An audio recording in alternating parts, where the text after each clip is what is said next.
I'm Sarah Chin, 32 years old.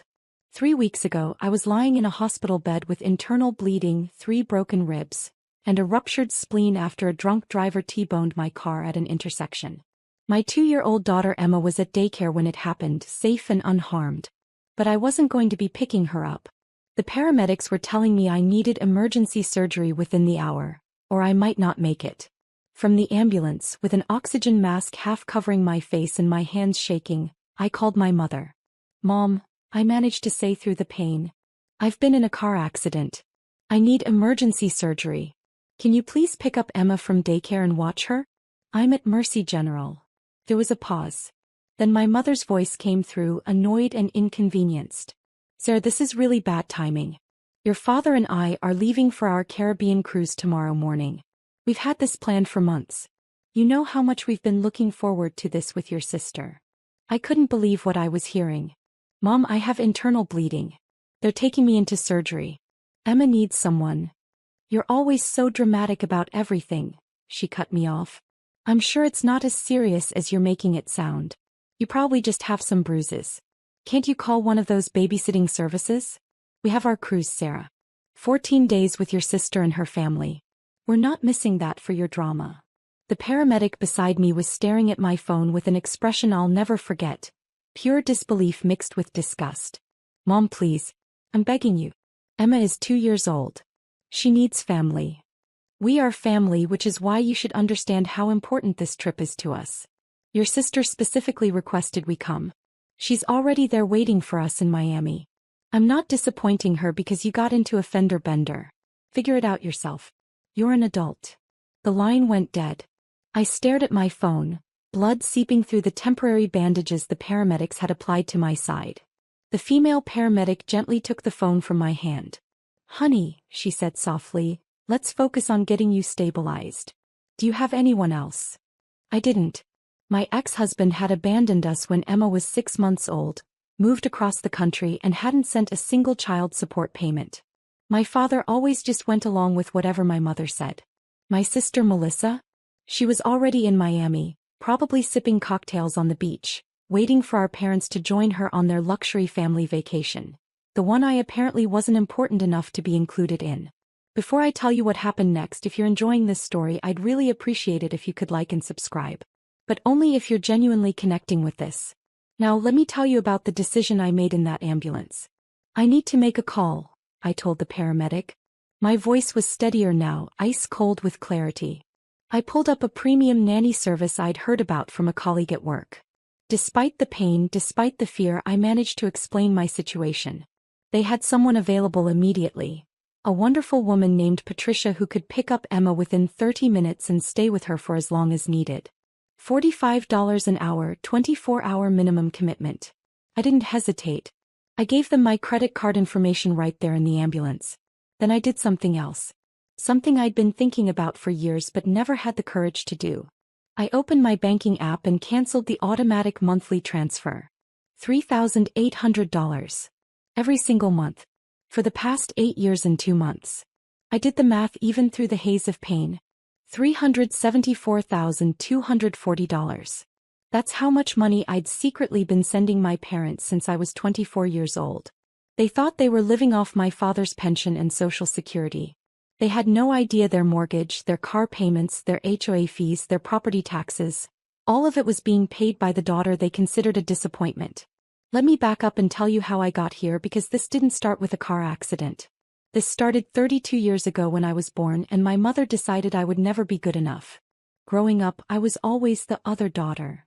Melissa, 3 years older, was everything. Straight A's without trying. Homecoming queen. Full scholarship to Princeton. MBA from Wharton.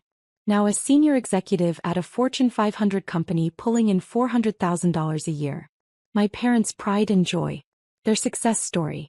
The one they actually introduced to people at parties. Me. I was the afterthought. The surprise baby my mother never really wanted. I heard her tell her friends once when I was 7 years old. 2 was the plan. Sarah was the accident. I struggled with dyslexia in school. My grades were mediocre despite working twice as hard as everyone else. I didn't go to an Ivy League school. I went to State University on student loans. I became a medical billing specialist, making a decent $72,000 a year. Not glamorous. Not impressive. Not worth mentioning at family gatherings. My mother introduced Melissa as my daughter the executive. She introduced me as my other daughter, if she introduced me at all. When I was 24, fresh out of college and working my first real job, I visited my parents' house and accidentally saw a foreclosure notice on the kitchen counter. My father's pension wasn't enough. They were drowning in debt. The house they'd lived in for 30 years was going to be taken away. I couldn't let that happen. Despite everything, despite the neglect and the favoritism and the constant comparisons, they were still my parents. So I went to their bank, worked out a payment plan and started making their mortgage payments. Then I noticed their car was about to be repossessed, so I took over those payments too. Then property taxes. Then HOA fees. I set it all up through automatic transfers from my account to theirs, labeled simply as transfer, so they wouldn't know where it was coming from. They just thought they suddenly had more money. They never questioned it. They certainly never thanked me because they never knew. For 8 years I lived in a modest apartment, drove a 10-year-old Honda, and wore clothes from Target so my parents could maintain their lifestyle in their 3-bedroom house in the nice neighborhood, driving their newer car, taking their annual vacations. When I got pregnant with Emma, my mother's response was, "Well, that's unfortunate timing. I hope you're not expecting us to babysit. We raised our children already." When Emma's father left, my mother said, "I'm not surprised. You always did have poor judgment." When I asked if they wanted to be part of Emma's life, my mother said, "We see her on major holidays. That's sufficient." They'd seen their granddaughter exactly 7 times in 2 years. 7 times. For Christmas, Thanksgiving and Emma's first and second birthdays. That was it. No random visits. No, let me watch her while you run errands. No actual interest in being grandparents. But they'd flown to Miami 4 times in the past year to visit Melissa. They'd gone on 2 cruises with her. They posted hundreds of photos on Facebook of family time with my sister, her husband, and their kids. I wasn't in a single photo. Neither was Emma. Last Thanksgiving, the family group text included everyone except me. I only found out about dinner plans because I called my mother directly. When I showed up, she looked annoyed. "Oh, we didn't think you'd want to come. You're always so busy." There were place settings for 12 people. None of them were for Emma and me. The surgery took 4 hours. They removed my spleen, repaired internal bleeding, and set my ribs. When I woke up, Patricia was there in my room. She'd brought Emma to the hospital, and my daughter was sleeping peacefully in a portable crib the nurses had found. "She's perfect," Patricia whispered. "We had dinner, she had a bath at your apartment. I hope you don't mind, I got your keys from your purse, and she fell asleep around 8. She asked for you, but I told her mommy would see her very soon." I started crying. This complete stranger had done more for my daughter in 6 hours than my own mother had done in 2 years. "Patricia, I can't thank you enough." "Stop," she said gently. "This is my job, but more than that, this is what people who care about children do. You focus on healing. I've got Emma." For the next 3 days, Patricia stayed with Emma. The nanny service bill came to $3,780. I paid it without hesitation. Worth every penny. My mother didn't call once to check on me. Not once. On day 4, my phone started ringing. My mother. I let it go to voicemail. She called again. And again. By evening, she called 23 times. My father called 14 times.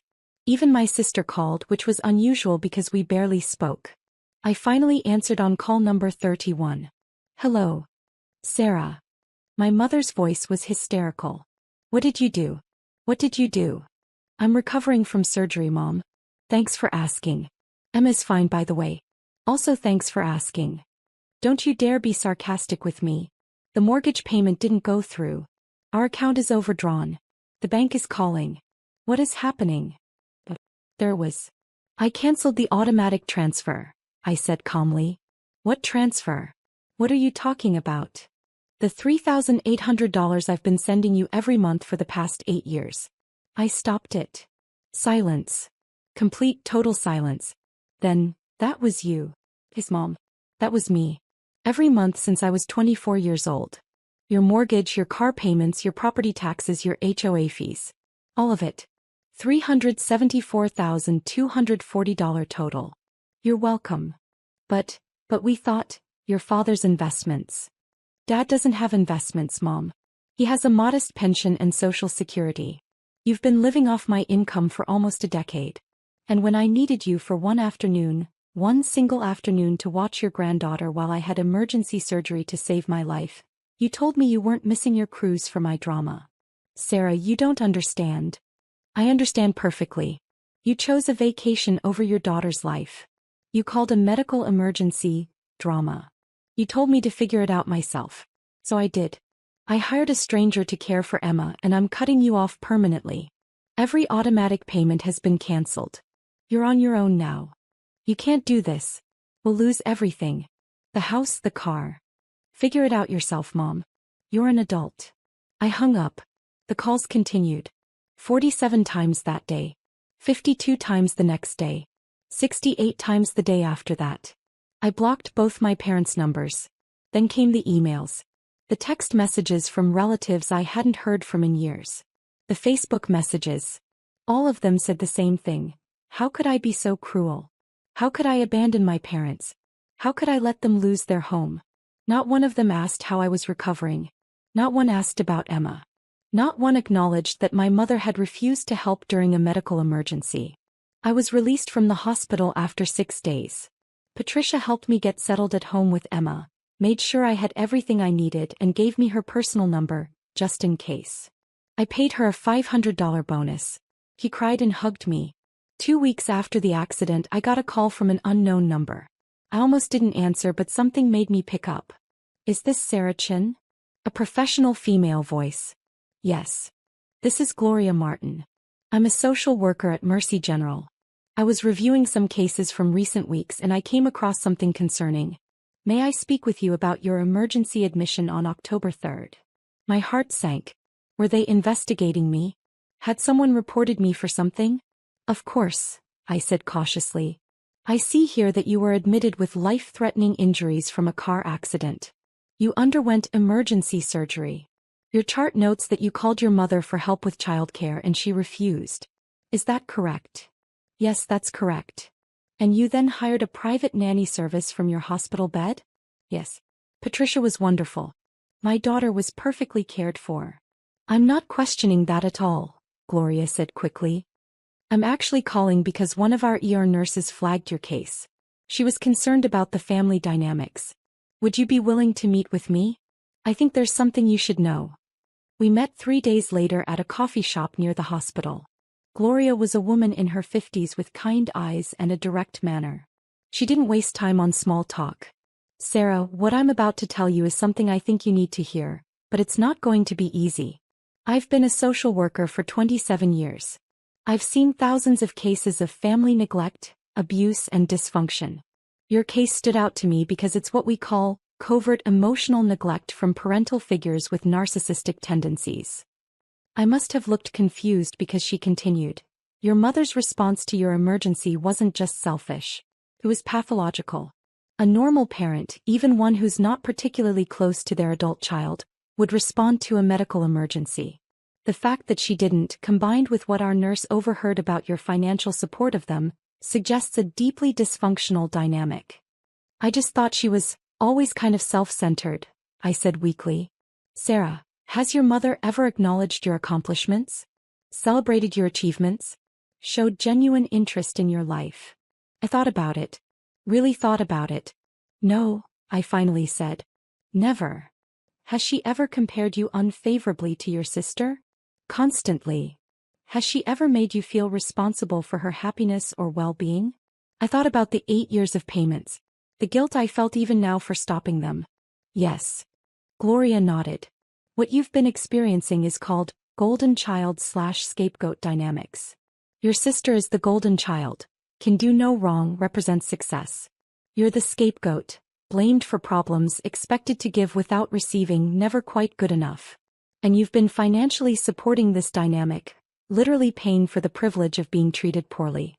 Something cracked open inside my chest. All those years. All that money. All that trying to earn love that was never going to come. What do I do? I whispered. You've already done it, Gloria said firmly. You cut off the money. That was the right call. Now you need to maintain boundaries. They're going to escalate. They're going to try guilt, manipulation, flying monkeys, family members who pressure you on their behalf. You need to stay strong. I feel so guilty though. Of course you do. They've trained you to feel responsible for them. But Sarah, answer me this. If the situation was reversed, if they were the ones with money and you were struggling, do you think they'd secretly pay your bills for 8 years? I knew the answer immediately. No. Exactly. This has been a one-way relationship. You deserve better. More importantly, Emma deserves to grow up seeing her mother treated with respect. You're breaking a generational pattern. That's hard, but it's necessary. We talked for 2 hours. When I left, I felt something I hadn't felt in years. Clear-headed. Sure of myself. 3 weeks after the accident, on a Tuesday afternoon, my doorbell rang. I looked through the peephole and saw my mother and father standing there. My mother looked furious. My father looked defeated. I opened the door but didn't invite them in. What do you want? We need to talk, my mother said, trying to push past me. I blocked the doorway. We can talk here. Sarah, please. Don't be difficult. We drove all the way here. You drove 30 minutes, Mom. The same 30 minutes you couldn't spare when I was dying in a hospital. That's not fair. We didn't know it was that serious. I told you I had internal bleeding. I told you I needed emergency surgery. What part of that didn't sound serious? My father finally spoke. Sarah, sweetheart, we're going to lose the house. We need you to reinstate the payments. Just until we figure something else out. Figure what out, Dad? You're both retired. You have no other income. You've been living off me for 8 years. If I start paying again, you'll just expect it forever. But where will we go?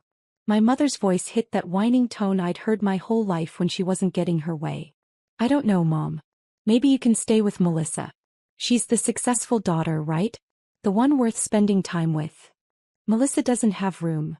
She has a 5-bedroom house. Her guest rooms are occupied. Then downsize. Sell the house. Get an apartment you can afford on Dad's pension. That's what normal people do. This is our home, Sarah. We've lived here for 30 years. And I've paid for it for 8 of those years. I'm done. My mother's face twisted into something ugly. You're just doing this to punish us. You've always been spiteful. Selfish. This is exactly why we've never been close. Something inside me snapped. We've never been close because you've never wanted to be close to me. You've never liked me. From the day I was born, I was the accident, the burden, the disappointment. I've spent 32 years trying to earn your love and I'm done. I'm done paying for it. I'm done begging for it. I'm done. If you don't help us, we'll be homeless, my mother shrieked. Then I guess you'll figure it out. You're adults, remember? I closed the door. They pounded on it for 10 minutes, but I didn't open it again. Eventually they left. The phone calls became extreme. My mother called 8-9 times in one day. When I blocked her number, she called from other people's phones. She showed up at my apartment 4 more times. I stopped answering the door. Then came the Facebook post. My mother wrote a long, detailed post about her ungrateful daughter, who abandoned her elderly parents in their time of need. She painted herself as the victim of a cruel, heartless child. She conveniently left out the part about refusing to watch Emma during my surgery. She definitely didn't mention the $374,240. Extended family members I barely knew started commenting.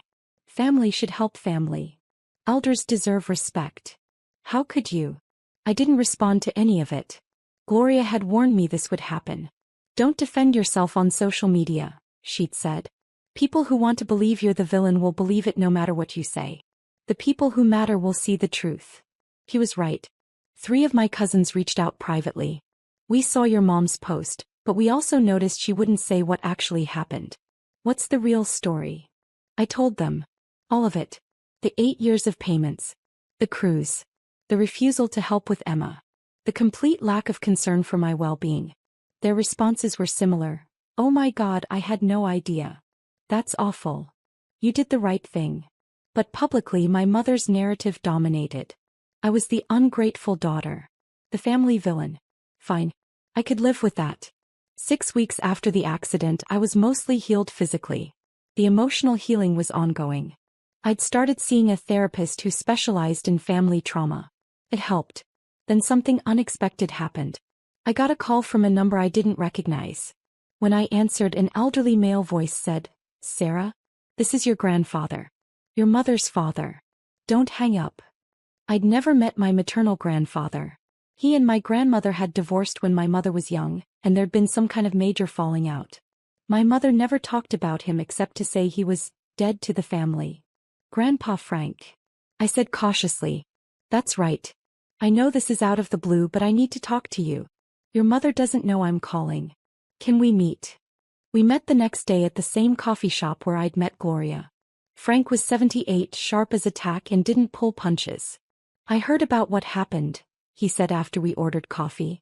"From your Aunt Linda, your mother's sister. She told me about the car accident, the surgery, and your mother's response. She also told me about the money you'd been sending." "How did Aunt Linda know?" "She's been watching this train wreck for years. She tried to warn you once, but your mother intercepted the call."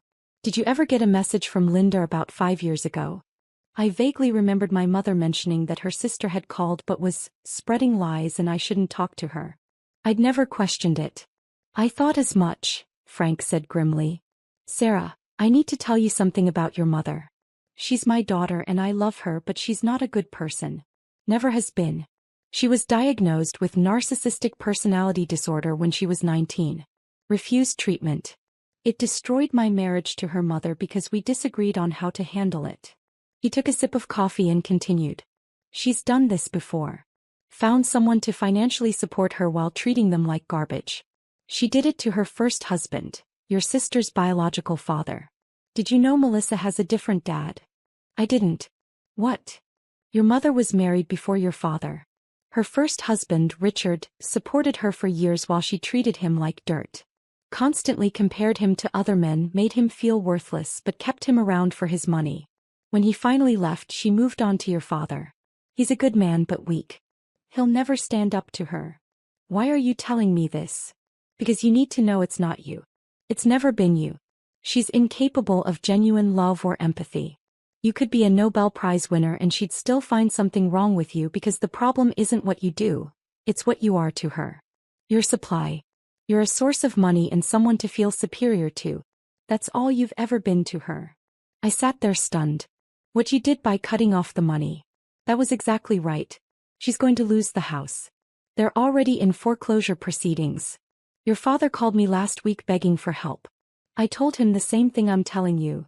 It's time for them to face reality." "What will they do?" "They'll downsize. Get a small apartment. Live within their actual means. Your father's pension and social security will cover a modest lifestyle. They just won't have the big house and the fancy cars and the annual cruises." "And Sarah? That's not your problem. That was never supposed to be your problem." We talked for another hour. Frank told me stories about my mother's behavior over the years, the people she'd used and discarded, the pattern of abuse that had repeated across decades. It was validating and heartbreaking at the same time. Before we parted, he said, "I'd like to get to know you and Emma if you're open to it. I know I'm a stranger, but I'm your grandfather and I'd like to try." "I'd like that too," I said. 2 months after the accident, my parents lost the house. They moved into a 2-bedroom apartment 30 miles away. Melissa, despite her 5-bedroom house and $400,000 salary, didn't offer to help them. Apparently when they asked, she said she and her husband had carefully budgeted their lifestyle and couldn't take on additional expenses. The irony wasn't lost on me. My mother sent me one final email. "I hope you're happy. You've destroyed your family. We'll never forgive you." I didn't respond. There was nothing left to say. 3 months after the accident, I was fully healed. Emma was thriving. I'd gotten a promotion at work. A $15,000 raise that I could actually keep instead of sending to my parents. I'd moved into a better apartment with 2 bedrooms so Emma could have her own room. Grandpa Frank visited every Sunday. He was the grandfather I'd never had, the parent figure I'd always needed. He taught Emma to paint. He took me to lunch and actually asked about my life, my interests, my dreams. He met Patricia, who still occasionally babysat for us, and told her she was an angel. "This is what family is supposed to be," he told me one afternoon while Emma napped. "People who show up. People who care. Not because they have to, but because they want to. One day, I ran into an old acquaintance from high school at the grocery store. She'd seen my mother's Facebook posts about me being a terrible daughter. "I just wanted you to know," she said quietly. "I never believed that narrative. I remember how your mom talked about you in high school. I'm sorry you went through that." "Thank you," I said. It meant more than she knew. Today, 6 months after the accident, I'm sitting in my living room watching Emma play with blocks. She's almost 3 now. Happy, healthy, loved. She calls Grandpa Frank Papa Frank, and lights up every time he visits. I have $3,800 extra in my budget every month. I've started a college fund for Emma. I'm planning a real vacation, just the two of us, to Disneyland. I bought myself new clothes that aren't from Target. I got my car repaired properly instead of living with the dents and scratches. My mother hasn't called in 2 months. The last I heard from Aunt Linda, my parents are managing in their apartment but making everyone miserable with their complaints. My father tried to reach out once through Grandpa Frank, but I declined contact. Maybe someday, but not now. Not until he can stand up for himself and acknowledge what happened. Melissa sent me a single text last month. "Mom's been calling me constantly asking for money. I blocked her. Just FYI. I didn't respond." Melissa made her choices too. But here's what I've learned in the past 6 months. Cutting off toxic family isn't cruel. It's self-preservation. It's choosing yourself and your child over people who have proven they don't value you. It's refusing to pay, literally and figuratively, for love that should have been freely given. I spent $374,240 trying to buy my mother's love. I could have bought a house with that money. Emma's entire college education. Decades of security and comfort. Instead, I bought a painful but necessary lesson. Some people will take everything you give and still ask for more. And the only way to win is to stop playing the game. Oh, and remember that surgeon I mentioned? The one who walked into my hospital room while my mother was there demanding I reinstate the payments? That happened on day 5 of my recovery. My mother had somehow sweet-talked her way past the nurses, and she was standing over my bed, listing all the reasons I owed her. The surgeon, Dr. Reeves, came in for a post-op check. She took one look at the scene, me exhausted and pale, my mother red-faced and gesturing wildly, and said, "I'm going to need you to leave. My patient needs rest." "I'm her mother," my mother snapped. "I have a right to be here." Dr. Reeves pulled up my chart on the tablet. "According to our records, you refused to provide childcare for your granddaughter when your daughter was admitted with life-threatening injuries. Our ER staff documented that conversation. You told her, and I quote, 'I'm not missing my cruise for your drama.'" My mother's face went pale. "Your daughter had a ruptured spleen, internal bleeding, 3 broken ribs, and coded once during surgery. She nearly died. And you were on a cruise ship." Dr. Reeves's voice was ice cold. "So no, I don't think you have a right to be here causing her stress during recovery. Leave now, or I'll call security and have you permanently banned from this floor." My mother's mouth opened and closed like a fish. No sound came out. She looked at me, expecting me to defend her or smooth things over like I always had. I said nothing. She grabbed her purse and left. The look on her face, shock, humiliation, disbelief, was absolutely priceless. Dr. Reeves waited until the door closed, then turned to me with a gentle smile. "I have a daughter. If she ever needed me and I chose a vacation instead, I wouldn't deserve to be called a mother. You did nothing wrong by cutting her off. Nothing." I started crying. She pulled up a chair and sat with me for 20 minutes, not as my surgeon but as one human being to another, and told me about setting boundaries with her own toxic mother-in-law. She gave me Gloria's number and told me to seek therapy for family trauma. That conversation changed everything. It was the first time a parental figure had ever validated my feelings instead of dismissing them. It gave me the strength to maintain my boundaries when the pressure mounted. So here I am, 6 months later. A single mother with a beautiful daughter, a relationship with my grandfather, a career I'm good at, and absolutely zero debt to the people who gave birth to me. I'm not going to lie and say it's been easy. Some days I still feel guilty. Some days I wonder if I should have tried harder, been more understanding, given them another chance. But then I remember I gave them 32 years of chances. I gave them $374,240. I gave them my time, my energy, my emotional labor, my desperate attempts to be good enough. They gave me nothing but criticism and demands for more. I'm done giving to people who only know how to take. Emma will grow up knowing her worth. She'll grow up seeing her mother set boundaries and stand up for herself. She'll grow up with a Papa Frank who loves her unconditionally, not because she achieves anything or provides anything, but simply because she exists. That's what love is supposed to be. And if my mother ever wonders why she lost her daughter, the answer is simple. She never had me to begin with. She had a bank account with emotions attached. When the bank account closed, there was nothing left. I'm finally free. Emma is safe. We're building a life surrounded by people who actually care about us. And honestly, that's priceless. If you made it this far, thank you for reading my story. Drop a comment and let me know where you're watching from. And if you've experienced something similar, family who only valued what you could provide rather than who you are, know that you're not alone. You're not the villain. And you deserve better. You deserve people who would drop everything for you in an emergency, not people who would choose a cruise. Choose yourself. Protect your peace. Build your chosen family. It's the best decision I ever made.